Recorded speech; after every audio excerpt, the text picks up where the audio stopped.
Lakeside Dental Clinic, Go Island, is brought to you by Lakeside Dental Clinic. Today we're out at the Qualicum Beach Airport hanging out with the fine folks from the Coastal Fire Center. There are some people here getting certified today in a hover exit exercise. A local rapper turns his life around after experiencing tragedy. Nanaimo is known for great jazz talent. Wellington Jazz Academy is a big part of that, and discovering beauty one species at a time. We're going to move a little bit closer, and we're told that we should be quiet because right now the pilots are doing a debriefing. We're going to talk about a hover exit exercise and certification and how that is used when fighting forest fires in British Columbia. All of that is coming up later on this edition of Go Island. But first, after the suicide of his older brother, a local rapper decided to turn his own life around through his music. He's doing that for himself and helping youth in our community. Here's Rhiannon LaPlante.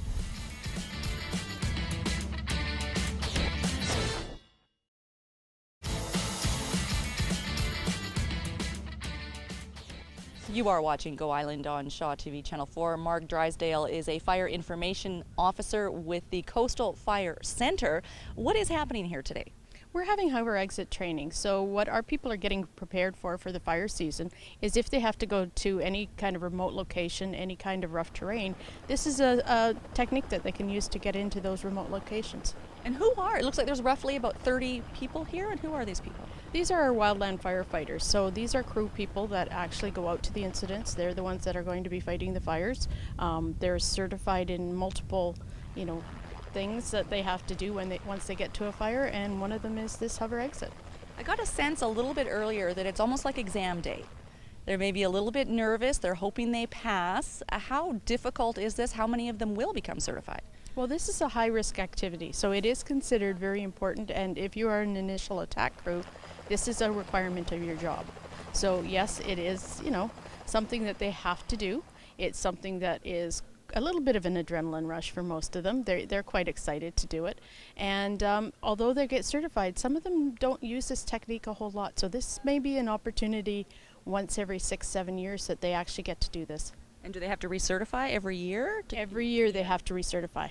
Okay, excellent. We're going to show you a hover exit demonstration later on this edition of Go Island and tell you in what situations that technique will be used. Right now, we're taking a short break. Still to come today, generations of jazz in the harbor city and appreciating backyard beauty, one species at a time.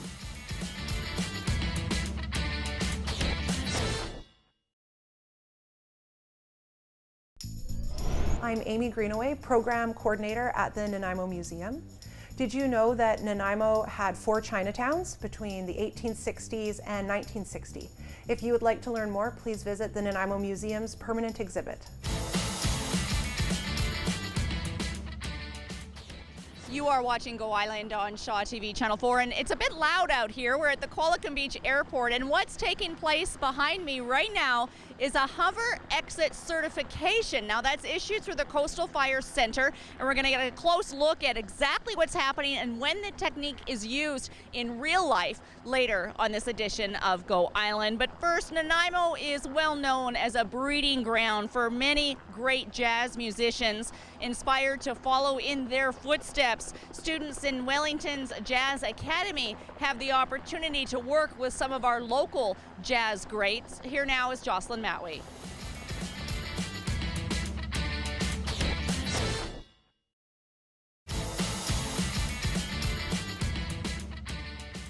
The Friends of Nanaimo Jazz Society is hosting a jazz affair on the coast. That's taking place on Friday, May the 30th at the Coast Bastion Inn. It's a major fundraiser for the Friends of Nanaimo Jazz Society. The headliner this year is John Clayton, along with the big band sounds of the Nanaimo Musicians Association. You can get tickets through the Port Ticket Center. You're watching Go Island on Shaw TV Channel 4. Fire season is not here yet, but firefighters are preparing. And the exercise that we're watching now is actually called a hover exit? Hover exit certification. Okay.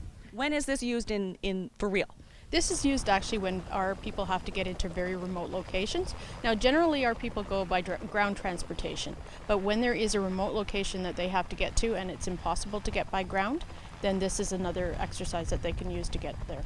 And how often are they sent to these remote locations? I know it's pretty hard to predict, but looking back, when has this technique been used? It's used occasionally. It is considered a very high risk activity, so we don't use it if there is another thing that, another form of transportation that can be used. What are the dangers besides climbing onto a moving helicopter?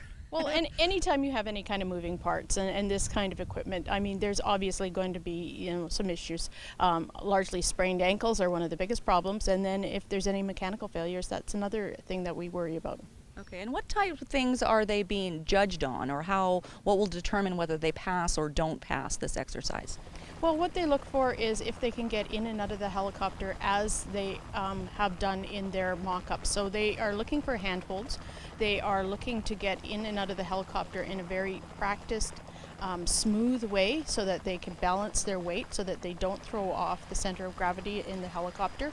So they're told to make very slow, steady movements as they get into the helicopter and not to shift their weight a lot. I guess shifting the weight, would that actually be enough to put the helicopter off kilter? It could possibly, if you're facing some turbulence already, if there's, other mechanical problems, then, it's just one of those things that they're told that this is how you do it, this is the function of it. When we drive by the highway in Parksville and we see the Coastal Fire Center there, I don't think a lot of people realize, or maybe they do, the range of geographical area that you cover from that location. So this type of exercise will be used where in the province? Everywhere? Well, it is used everywhere. However, Coastal Fire Center itself is one of 6 fire centers in the province, and this fire center actually covers 12.8 million hectares. So we're all of Vancouver Island. We're the mainland out to just past Hope, north past Bella Coola, and we include Haida Gwaii. Wow, that's a pretty big area. And we're on the brink of the season now. We are getting to fire season. Coastal is actually a little later than the rest of the province simply because we have the large trees and the marine climate.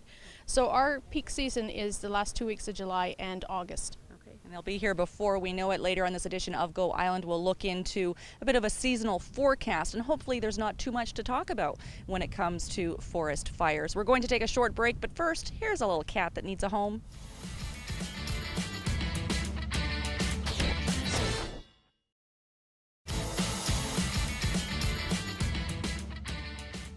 You're watching Go Island on Shaw TV Channel 4. You've probably heard the news that 20,000 homes in California were evacuated earlier this week, and it's something that could easily happen here because it really doesn't take much to start a forest fire. What are some of the major causes? Not that we're speculating about the situation in California at all, but what are some things that we need to be looking out for even at this time of the year?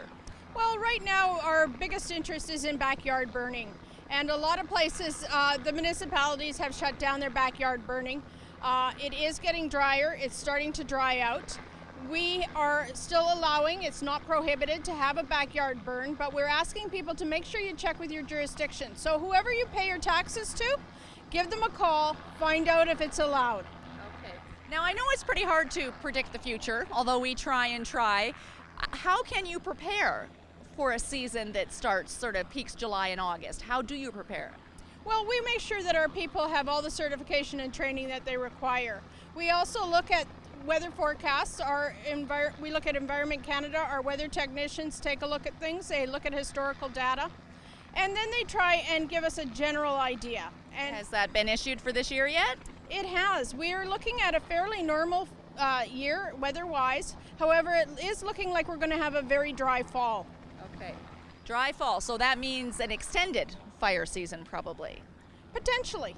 Okay, now what are some things that people, it's common sense, but it still happens. Is it true that most fires are started by humans? And it's just out of silliness, really? Well, we're not going to say silliness. We are going to say perhaps a little bit of carelessness. We think that any human-caused fire is unnecessary, really. Well, not only unnecessary, but, if a little forethought went into it, it wouldn't have started. So what we're telling people is think before you light anything. It is your responsibility.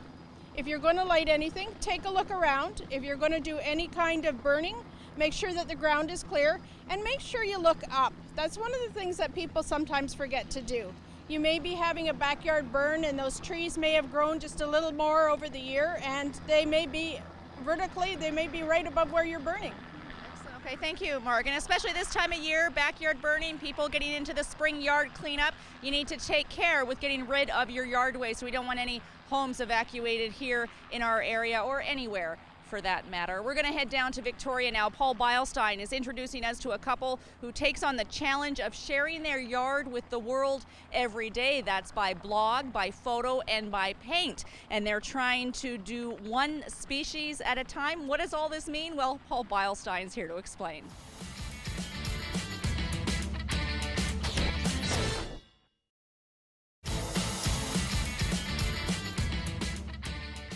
That brings us to the end of this edition of Go Island. Thank you so much to the fine folks from the Coastal Fire Center for hosting us here today at the Qualicum Beach Airport for their hover exit certification exercises. It's been a lot of fun. How can you beat hanging out on a warm day like today around aircraft? The long weekend is here. I know technically it's still spring, but it kind of feels like the kickoff to summer. One thing we learned from Marg here earlier today is we're porpoising into summer, where you kind of go up, down, and unfortunately, I think we're going to hit a down by the mid-long weekend. But it doesn't matter. Enjoy. We live on the most beautiful place, in the most beautiful place on Earth, in my opinion. Thanks for watching Go Island. We'll see you next time.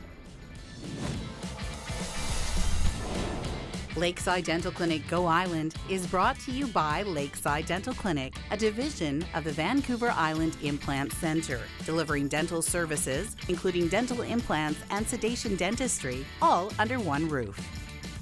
Clothing supplied by Catwalk Fashions. Kate's Hair and Aesthetics provided by Maffeo Salon.